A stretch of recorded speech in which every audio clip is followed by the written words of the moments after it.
योगी Modi AP Singh को, सीमा हैदर को, चारों को संदेश देना चाहता हूं, क्योंकि सेक्सी महिला को सेक्सीकरण करके सेक्सी मैक्सी बना के आतंकवाद हो बर्बाद हो बर्बाद हो बर्बाद हो बर्बाद। आवाज दो, आवाज दो, मसूद अजहर मुर्दाबाद मुर्दाबाद मुर्दाबाद मुर्दाबाद, मसूद अजहर मुर्दाबाद मुर्दाबाद, हिंदुस्तान जिंदाबाद जिंदाबाद जिंदाबाद, हिंदुस्तान जिंदाबाद जिंदाबाद जिंदाबाद, पाकिस्तान मुर्दाबाद मुर्दाबाद मुर्दाबाद मुर्दाबाद मुर्दाबाद, पाकिस्तान होश में आओ, होश में आओ, होश में आओ, पाकिस्तान होश में आओ, होश में आओ, सीमा हैदर वापस जाओ, वापस जाओ, सीमा हैदर अपना आतंकवाद वापस ले जाओ, वापस ले जाओ, सीमा हैदर तुमको जाना होगा, जाना होगा, योगी मोदी तुमको आतंकवाद मिटाना होगा, मिटाना होगा। एक तो मैं प्रदीप बाबा हूं, दूसरा मेरा प्रदीप तोमर नाम है, जो इंकलाबी पार्टी का मैं राष्ट्रीय अध्यक्ष हूं, और मेरी पार्टी समाज सेवी पार्टी है, राजनीतिक नहीं है, आग नहीं लगाती है, क्योंकि समाज सेवी आग बुझा के जिंदा रहते हैं, राजनीतिक लोग आग लगा के जिंदा रहते हैं, धर्म भी आग बुझा के जिंदा रहता है, राजनीतिक लोग आग लगा के जिंदा रहते हैं। इसकी योगी मोदी ने सबसे पहले पहलगांव में सेमरन घाटी में 28 मरवा के ये सिद्ध कर दिया है कि मसूद अजहर, अगर ये तुम्हें आतंकवाद खत्म ही करना है, और मैं अमेरिका सबसे बड़ा आतंकवादी देश है, जिसको पता होना चाहिए, जो ओसामा बिन लादेन को पाले थे, और ओसामा बिन लादेन ने जब इनकी गगनचुंबी इमारतों को तोड़ा, अटैक किया, इनका सेटिंग नहीं बैठ पाया, एक राष्ट्रपति हटा। आप गंभीर आरोप लगा रहे हैं, ठीक है, इसके लिए कोई साक्ष्य आपके पास? हमारे पास सारे बोल सकते हैं, प्रत्यक्ष को प्रमाण की जरूरत नहीं होती है, प्रत्यक्ष को पूरे जो है वो है, क्योंकि ये मसूद अजहर। ये बताइए, जब 11 साल पहले भी मिलिट्री अटैक नहीं हुए देश में? नहीं, मिलिट्री अटैक हुए हैं, वो आतंकवाद के, इन्हीं भाजपा के और कांग्रेस के दोनों की डिप्लोमेसी, यानी राजनीतिक कुर्सी बनी रहे, और इसी के पीछे बंटवारा भी हुआ था। जो लोग कहते हैं धर्म के आधार पर हिंदुस्तान पाकिस्तान का बंटवारा हुआ, नहीं हुआ, ये आजादी आधार अन्याय के आधार पर हुआ है, क्योंकि ये जितने भी जो अंग्रेज थे, अंग्रेजों का शुरू से एक काम रहा, फूट डालो राज करो, क्योंकि अहिंसा परमो धर्म, धर्महिंसा तदेवता, ये पूरी सूक्ति है। तो अहिंसा का रहा, अहिंसा परमो धर्म, ये गांधी जी को, कांग्रेसियों को जो ये युग ने बनाई थी कांग्रेस, तो उसको दी, कहा अहिंसा का राह गलापो, क्रांतिकारियों को मरवाओ, पकड़वाओ, मेरा राज चलवाओ, अपना हिस्सा पाओ। ऐसे ही हेडगेवार को बुलाया कि हिंदू मुसलमान की ये धर्महिंसा तदेवचा, हिंदू मुस्लिम की एकता को ध्वस्त करो, क्रांतिकारियों को पकड़वाओ, और मेरा राज चलवाओ, अपना हिस्सा पाओ। इसलिए मैं बताता हूं कि आज भी देश गुलाम है। ये अंग्रेज लोग गाली देते थे, ईडीए, ईस्ट इंडिया कंपनी का राज इंडिया है। आज भी अगर देश आजाद हो गया है तो भारत दरवाजा क्यों नहीं लिखा गया, इंडिया गेट क्यों लिखा हुआ है? क्योंकि मैं बता देना चाहता हूं साफ साफ, अंग्रेजों का इंडिया है, हिंदुस्तान मुसलमानों का है, क्योंकि जब मुगल आए थे तो वो उन्होंने हिंदुस्तान की गुलामी सनातनियों को दी थी, जिसके हिंद के बादशाह जो है अजमेर शरीफ है, और उसके बाद जिसके अंतिम शासक हिंदू शासक वो सनातनी शासक ये हमारे हुए थे, जो क्या कहते हैं पृथ्वीराज चौहान। उसके बाद फिर मुगलों ने गद्दी संभाली, तो बहादुर शाह जफर जब अंतिम थे तो उनको अंग्रेजियत और इंडिया की गुलामी दी गई थी, कि हम डबल गुलामी के शिकार हैं, अभी लीज आई है, क्योंकि ईस्ट इंडिया कंपनी के ये भाजपा कांग्रेस दोनों दत्तक पुत्र है, और ये आर्थिक उपनिवेश बदल गया है। पहले कुर्सी राजनीतिक हिसाब से चलती थी, आज अर्थ के आधार पे, इकोनॉमिक सिस्टम के आधार पे ये पूरी इजाद की जा रही है, उसी के आधार पे इन्होंने पूरा उपनिवेश लगाई है, क्योंकि वो देश के वकील हैं, और वकील का मतलब LLB होती डिग्री, उसका शुद्ध फॉर्म मेरे यहाँ देसी वो कहा जाता है, लुच्चा लफंगा बेईमान, ये फुल फॉर्म होता है। तो ये लुच्चे हैं, लफंगे, बेईमान है, संसद में बैठते हैं और उसमें वकील हैं। ये अभी आपने देखा नहीं, मैं पिछले उस पर भ्रष्टाचार मिटाओ, भारत देश बचाओ, नहीं, अरे मुकदमा दर्ज हो या फांसी चले, मेरे क्रांतिकारियों को नंबर 1 जो है, नंबर 5 वकीलों में आते हैं। अरे 5 जितनी सेंसिटिव मामला है इंडिया की, सब इन्हीं के पास जाती है। देखो, सबसे बड़ी बात, अधर्म कितना भी बड़ा हो, ये एपी सिंह अधर्म है, ये जो है ये तुम्हारी आतंकी महिला है, सीमा हैदर आतंकी है, ये आतंकवाद को प्रश्रय देती है, और रावण भी कितना बड़ा अधर्म था, मैंने रावण की भी फोटो लगाई है। भगवान राम सनातनी है, ये जो है अधर्मी है। तो जब जय भगवान राम गए तापस में सुदासी 14 बरस राम बनवासी, जब वो तो अपने पिता के वचनों को पालन करने के लिए गए थे, तो उस समय सुपर खां घूम रही थी, कि उसके पति को इतना बलशाली था, रावण ने मार दिया था कि मेरी कुर्सी को कहीं ना छीन ले। तो वो ग्रह में घूम रही थी, पति ग्रह में, तो वो कह रही थी कि कोई ऐसा पुरुष मिले जो मेरे पति का बदला ले। तब उसने कहा था मौसम पुरुष तुम नारी, और विदना ने कैसी जोड़ी बिचारी। तो तब जाके उसने पूरा ड्रामा किया, नाक कटवा के गई, खरदूसर मौसम बल बनता, मार ना सके बिन भगवंता। और जब सीता जी जो है लंका में रहती हैं तो और उसकी पत्नी मंदोदरी वस्त्र भेजती है, तमाम उपहार भेजती है, धमकियां देती है, ये हो जाओ। तब उसके बाद सीता जी का जो चरित्र देखा, चरित्रवान भारत, आर्यवान भारत, क्योंकि मैं बता देता अंग्रेजों का इंडिया है, हिंदुस्तान मुसलमानों का, भरतवंशियों का भारत है, आर्य लोगों का आर्यावर्त है। फिर हिंदू कौन है, कहां से आए, हिंदुओं का क्या है देश में। मैं पाकिस्तान की सारी औरतें आ जाओ, यहाँ हिंदू धर्म में आ जाओ, हिंदू बन करके हम आपकी शादी करवाएंगे।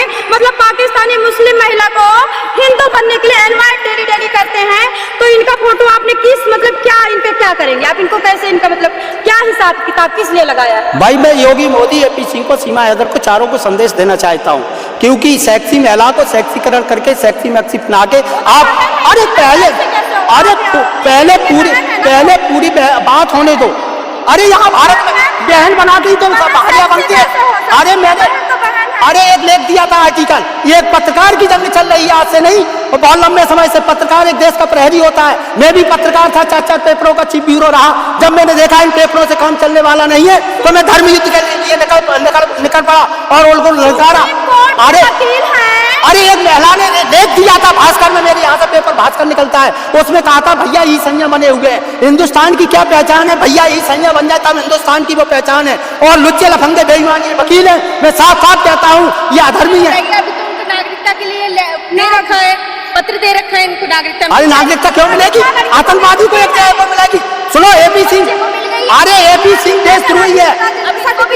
अरे बच्चे को ब्लड बोलता है ये पाकिस्तान, इतनी सुंदर है ये। अरे मुस्लिम कंट्री बनाएगा ये मुस्लिम कंट्री, क्योंकि एपी सिंह, अरे हिंदू मीन्स क्या है, हिंदू मीन्स सनातनी नहीं है। हर हिंदू सनातनी है, लेकिन हिंदू धर्म सनातनी नहीं है। आपने पिछली बार बताया था हिंदू मुस्लिम सिख ईसाई पाप है, सनातन सबका बाप है। महाराज इसके जड़ें जम चुकी हैं, अरे नहीं, हो चुका है। सुनो, जब एपी सिंह जैसे देशद्रोही होंगे और सीमा हैदर जैसी आतंकवादी को प्रश्रय देगा और योगी मोदी जैसे गद्दार होंगे, अमेरिका के यार होंगे, तो निश्चित रूप से ये क्या और भी खेप आएगी, यहाँ की महिलाओं के लिए सरदर्दी बनेगी, क्योंकि यहाँ की महिला यहाँ टिक नहीं पाएगी, बारवाली आएगी, क्योंकि योगी मोदी ने तो ही बनाया, ये सुप्रीम कोर्ट ने ही बनाया, एक घरवाली एक बारवाली। अब बारवाली आ रही है और एक अवैध लिविंग रिलेशन जो संबंध है, अवैध संबंध, ये महिलाओं को नकारना चाहिए, खुल के सामने आना चाहिए। भगा क्यों नहीं रहे सीमा हैदर को? सारी औरतें जा रही हैं, किसी का 2 महीने का बच्चा, किसी के पेट में बच्चा, किसी का पति रो रहा, कोई वहाँ पे धरना पे बैठा अटारी बॉर्डर पे, तो योगी जी इस महिला को भगा क्यों नहीं रहे हैं? योगी जी मैं बताता हूँ, क्योंकि सनातन देश की शान है। और कुछ लोगों ने कहा था मुसलमान जान है, ये हिंदू जो योगी मोदी है ना, इनके लिए केवल पाकिस्तान ने एक षड्यंत्र रच दिया, ये कहा ये तो सेक्सी है, इनके लिए एक सीमा हैदर काफी है, जो भी गंदगी भेजेंगे उसमें ये लिपट जाएंगे और आतंकवादी गतिविधियां देके इसलिए, और उससे असिस्टेंट जूनियर वकील का कि सीमा हैदर अभी डॉक्टर के यहाँ एडमिट है हॉस्पिटल में, और अभी सीमा हैदर आके सारी भारत की जितने यूट्यूबर हैं, जितने न्यूज चैनल हैं, अपोजिट में चैनल चला रहे हैं, सीमा हैदर को भगाने की गुहार मार रहे हैं, उनके ऊपर ये केस करेगी। अरे सबसे बड़ी बात यह है कि जब देश का प्रधानमंत्री झूठा है, लफंगा है, बेईमान है, लुच्चा है, इसने अपनी बीवी को कभी जो प्रश्रय दिया, सीमा हैदर का जो बन रहा है सपोर्टर, इसकी बीवी कहाँ घूम रही है कभी? अरे नरेंद्र मोदी प्रधानमंत्री, अरे यहाँ तो बीवी बच्चे वाले भी देखा दारू पी के पड़े रहते हैं, डाइवोर्स दे देते हैं, बीवी बच्चे का तो कोई मतलब नहीं है। फिलहाल अकेला आदमी काम कर सकता है, बढ़िया काम कर सकता है, बट ये बताइए जब इतना गुहार मच रहा, तो योगी जी सीमा हैदर को क्यों नहीं भगा रहे? इसलिए नहीं भगा रहे क्योंकि ये एपी सिंह राइटेंड है, सीमा हैदर आतंकवादी गतिविधियों को अंजाम देगी, हिंदुओं को मार रही है, उसकी खुशी बनेगी।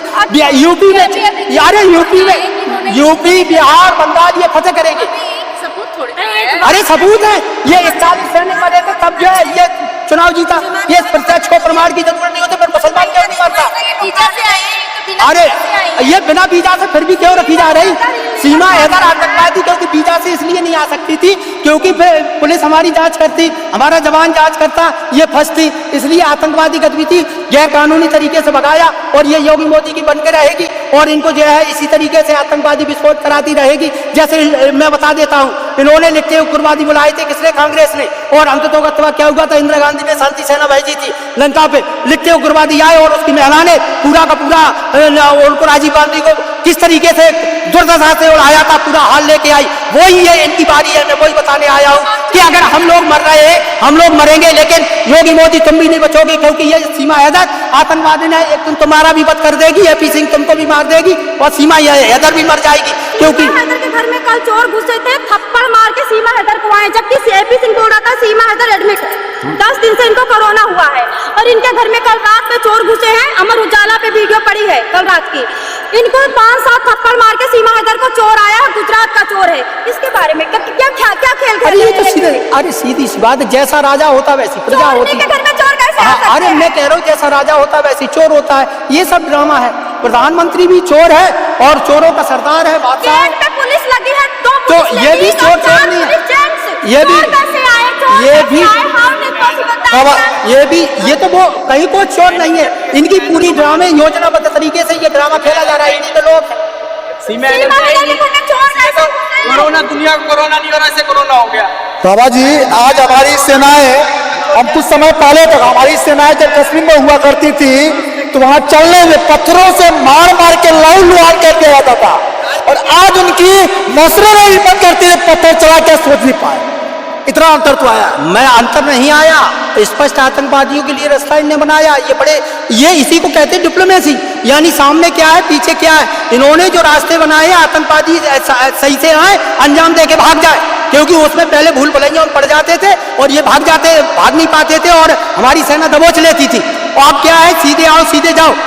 ये मेरी देश की जितनी भी जो है ये राजनीतिक जो है संसद में बैठी हुई पॉलिटिशियन पार्टी है, ये सब के सब आतंकवादियों के समर्थन करती है, पाकिस्तानियों के समर्थन करती है। अगर समर्थन नहीं करती है तो फिर जब हिंदुस्तान पाकिस्तान हो गया, फिर देश में ये जो है जब देश का मतलब पाकिस्तान का मुसलमान जाएगा, राजनायिक जाएंगे, फिर सीमा हैदर क्यों नहीं जाएगी? चलिए मुद्दों की बात करते हैं। अभी बहुत सारे पाकिस्तानी जो है या इंडिया में है घुसपैठ से पिछले सरकार में जब बीजेपी नहीं थी तो इंडिया में आए, और अभी दिल्ली पुलिस और बाकी सभी लोगों को खदेड़ के बाहर निकालना है।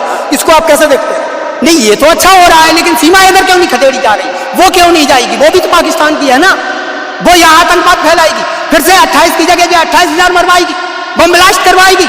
हमारा जो देहरादून, हमारा दिल्ली, हमारा जो है कलकत्ता, हमारा बम्बई, हमारा देश में तमे जो बड़े बड़े महानगर है उनमें फिर से बम ब्लास्ट होगा, हजारों लाखों लोग मरेंगे। इसके लिए सीमा हैदर रखी जा रही है, क्योंकि चुनाव जीतने के लिए रखी जा रही है। नरेंद्र मोदी जी को दुनिया में संसार में डंका बज रहा है, बड़े बड़े मुस्लिम देश उनको अवॉर्डेड कर रहे हैं, जो कीर्ति बनी है वर्ल्ड लेवल पर। ठीक है, नरेंद्र मोदी द्वारा भारत का जो अस्तित्व कायम हुआ है, इसको आप किस प्रकार देखते हैं? अरे नरेंद्र मोदी नंबर 1 का चरित्रहीन है, इसलिए चरित्रहीन भारत को बना रहा है, विदेश में विदेशी लड़कियों को उपयोग करने जा रहा है। देखो मैं अपनी बात कह रहा हूँ, विदेशी लड़कियों के उपयोग के लिए जाता है, क्योंकि अगर देश के मुसलमान से उसे नफरत है, यूरोप के मुसलमान से मैं आपको बताता हूँ, जब इसने कुर्सी संभाली थी तो 6,500 स्लाटर हाउस थे गऊ कटवाने के लिए 18,500 हो गए। और मैं आपको याद दिलाता हूँ 2013 में 8,80,808 लोगों के हस्ताक्षरित ज्ञापन दिया गया था, जिसमें कहा गया था उमा भारती शामिल हुई थी, अशोक सिंघल शामिल हुए थे और उसमें बाबा रामदेव शामिल हुए थे। ऐसे 250 लोग शामिल हुए थे जिन्होंने ये कहा था गौ हत्या बंद की जाए और उसमें जो है ये पूरा का पूरा जो है गौवंश बंद किया जाए। उस समय पूरे देश में कांग्रेस की सरकारें थी राज्यों में, और उसमें ये तुम्हारा क्या कहते देश में प्रधानमंत्री कांग्रेस का था, प्रणब मुखर्जी के समय दिया था। और प्रणब मुखर्जी के बाद आज देश का सबसे बड़ा ये जनता ने सबसे बड़ा महाप्रचंड बहुमत दिया। एक देश में राष्ट्रपति भाजपा का, प्रधानमंत्री भाजपा का, लोकसभा अध्यक्ष भाजपा का, और अन्य राज्यों में भी भाजपा की सरकार। उसके बाद मैंने कोविंद को रिमांडर लिखा था, द्रौपदी को लिखा, तो भाजपा ने क्या जवाब दिया, पहले उसको सुनिए कि गौमांस खाओ तंदुरुस्त हो जाओ। एक ही सुन रही ने जो इनके कृषि मंत्री थे कि भाजपा कभी भी कांग्रेस पे जो है गौवत पे अंकुश नहीं लगाएगी, कभी भी गौ हत्या बंद नहीं करेगी।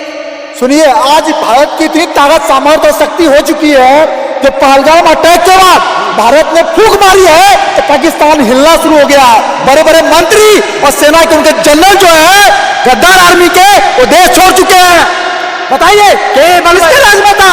किसी बताइए कोई कांग्रेस के राज में हुआ था? अरे मैं बता रहा हूं। बताइए, निष्पक्ष होकर बात कीजिए। अरे निष्पक्ष- मोदी जी की जो पॉलिसी है मैं उसे खंडन करता हूँ, मैं मोदी का दलाल नहीं हूँ, लेकिन आप बोलिए सही बात, आप भी किसी की दलाल नहीं अरे है। मैं भी दलाल नहीं हूं, मैं किसी बोल रहा हूं।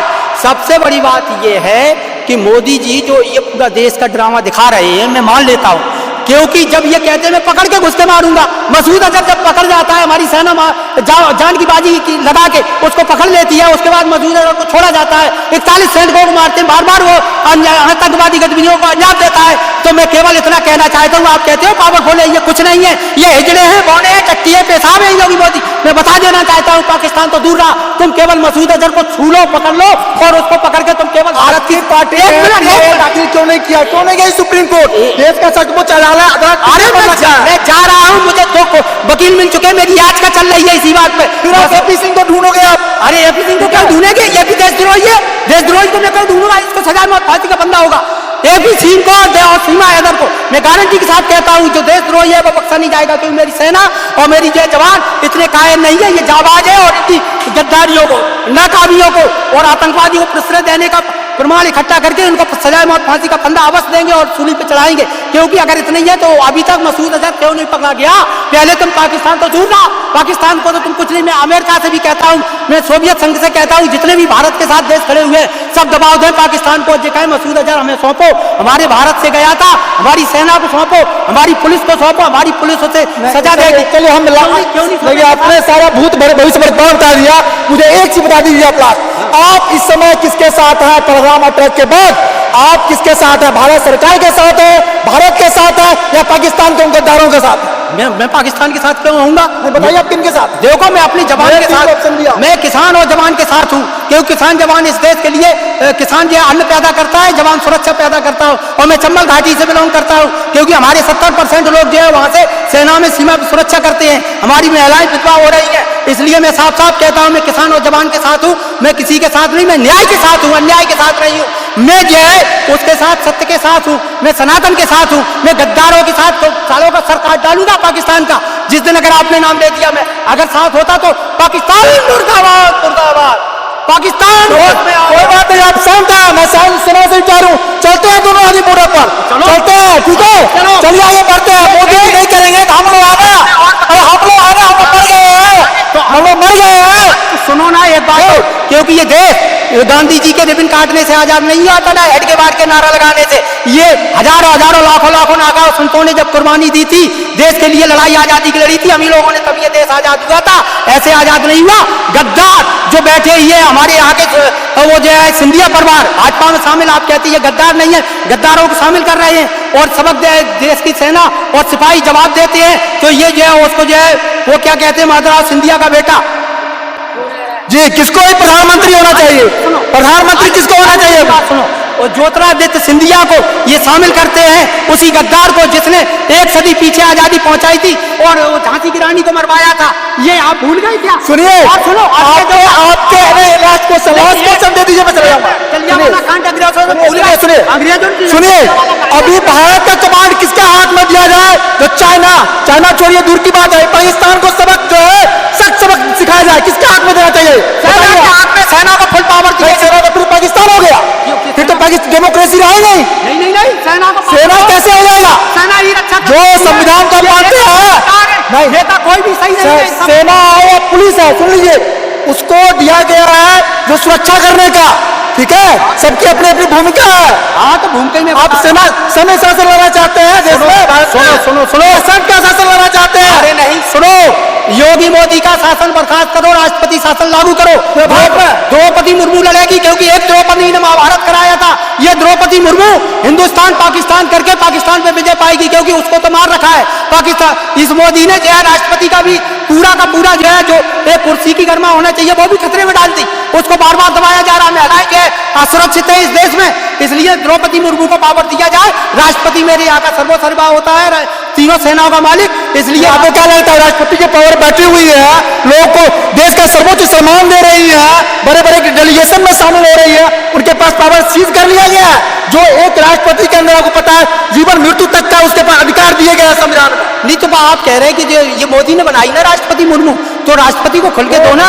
राष्ट्रपति पे तुम्हें अविश्वास क्यों हो रहा है भाई? मोदी जी ने बनाई है, राष्ट्रपति है, राष्ट्रपति द्रौपदी मुर्मू लड़ेगी। राष्ट्रपति का नैतिक दायित्व होता है, तीनों सेनाओं का मालिक होता है, वो युद्ध लड़ेगा। बाबा जी छोड़िए इतनी बातें। देखिए जो आपने बात बोली, आपके पास कोई साक्ष्य है तो बताइए, तो हम उसका समर्थन करते हैं, हम समर्थन करते हैं इस प्लेटफॉर्म से। नहीं तो आपकी बातों को जैसे जनता सुन रही है अपने अपने ध्यान से सुनेगी, मैंने भी सुन लिया। मेरी बात बस सुन लीजिए। बात बताइए आपके पास क्या इस समय सॉल्यूशन है पाकिस्तान को सबक देने का? आपके दिमाग में कोई आइडिया है? आइडिया ये है मेरी सेना को स्वतंत्रता दी जाए, पावर दी जाए, और जब तक सेना को नहीं किया भाई प्रचार नहीं किया जाए कि एक सैनिक को मारेगा मैं 10 सीट काट के ले आऊंगा। कितनों काट के ले आए मसूद? इस बार भारत बड़ी प्लानिंग कर रहा है। मैं आपको बता रहा हूँ, आपको बता रहा हूँ, इस बार भारत जो है बहुत बड़ी प्लानिंग कर रहा है। और सुन लो पाकिस्तान, इस बार भारत जो है बहुत प्लानिंग कर रहा है। हम सर्जिकल स्ट्राइक नहीं करेंगे, तुम्हारा पीओके लेंगे, तुम्हारा पाकिस्तान लेंगे, तुम्हारे इस्लामाबाद तक जो है नष्ट नाबूद करके आएंगे। जी देखो ऐसा है, हमारे यहाँ एक कहावत कही जाती है, नाई नाई कितना बाल है, उन्हें 10 मिनट बेटा रुक जा। तो अभी योगी मोदी का ये तुम्हारा जो खुला संघर्ष चल रहा है, पहले अभी आपको यही पता नहीं कश्मीर की लड़ाई किस बात की, सीमा की लड़ाई नहीं है। कश्मीर की लड़ाई स्वाद की, पहले सुनो, सेव सुरा सुंदरी की है। सेव माने स्वाद, सुरा माने सुंदरता। वो आप कितनी बार कश्मीर गए हैं? अरे सुनो पहले बात, मैंने वहां 9 साल जो है ना घाटी में बिताया है, रगड़े जानता हूँ कश्मीर को, कश्मीर की आइडियोलॉजी को। मत सिखाइए मुझे, ऐसे ही माइक नहीं पकड़ रखा हूँ, ठीक है सर? ऐसे ही नहीं सिखाइए, ऐसे ही मत सुनिए। सेव माने स्वाद, सुरा माने सुंदर, वो सुंदरी माने वो हमें पता है। जब मिलिटेंट वहां से आते हैं तो जाओ कश्मीर में गोली मिलेगी नहीं तो गोरी मिलेगी, अब पता है कली मिलेगी। मत सिखाइए हमें, ठीक है? आज अगर जिस दिन कश्मीर के सभी आवाम सपोर्ट करना छोड़ दे मिलिटेंट को, उस दिन खत्म हो जाएगा। हिंदुस्तान में 36 राज्य है, इतने सारे राज्य है, सब जगह मिलिटेंसी क्यों नहीं हो रही है? सिर्फ कश्मीर में क्यों हो रही है बताइए आप? कश्मीर में क्यों हो रही है? स्वाद, सुंदरी और नशा, इसका भोग मुझे मिले। पाकिस्तान के अय्याश नेता भी ये चाहते हैं और भारत के भी अय्याश नेता चाहते हैं। इस बात की लड़ाई है, निर्दोष सेना को बलि चढ़ा देती है, ये सच्चाई है। क्योंकि हमारे यहाँ के तो 70% सेना में जाते हैं, राजपूत रेजिमेंट में हमारे परिवार के ही लोग हैं, और वो लोग ये सब बताते हैं रो रो के कि वहाँ को हमको जो है खुली स्वतंत्रता नहीं दी जाती, बाहर के लोग आते हैं, अटैक कर जाते हैं, मार जाते हैं। और हमें कहते हैं, यही कहा था जो पंडित जवाहरलाल नेहरू ने कि जो है नहीं बंद कराओ। यही कहता है मोदी हर बार, जितना भी कोई भी प्रधानमंत्री बैठता है हमारी सेना के साथ दुर्व्यवहार करता है। हमारी चलिए 30 सेकंड दूंगा आपको। आप जितनी बात बोली है बात मान लूंगा। मोदी जो है, जो आपने बोला, मोदी जी के बारे में जो बोला, योगी जी के बारे में जो बोला, आपने AP सिंह के बारे में जो सारी बातें मैं स्वीकार करूंगा। एक बात बोल दीजिए, मोदी जी को आप क्या चैलेंज देते हैं बताइए? जो करके दिखाए तो आप मान लेंगे देश का प्रधानमंत्री? देखो करके दिखाएंगे तो दोबारा प्रधानमंत्री बन जाएंगे। क्या देते हो चैलेंज बताइए? अरे दोबारा प्रधानमंत्री बन जाएंगे। तो क्या चाहते हो? अरे सुनो, अगर पाकिस्तान को हरा देंगे, मसूद अजहर को मार देंगे। जब तक मसूद अजहर नहीं मरता तब तक आतंकवाद जो नहीं मिटेगा। और लगातार जब तक जिस दिन मसूद अजहर को ये मार देंगे उस दिन पूरा देश फिर से इनको कुर्सी पे बैठा देगा, अन्यथा इनको उतार के फेंक देगा, बंद कर देगा इनका। चलिए अब जनता अपने अपने दिमाग, सभी के पास समझ है, सभी के पास समाधान है, जरूर सुनेगी ये। चलिए हमारा काम है सभी को दिखाना। जो लोग जो बोलते हैं मीडिया का काम है दिखाना, हम दिखा रहे हैं। और जहां मुझे लगा खंडन करने की बात, मैंने खंडन भी किया। शांत है।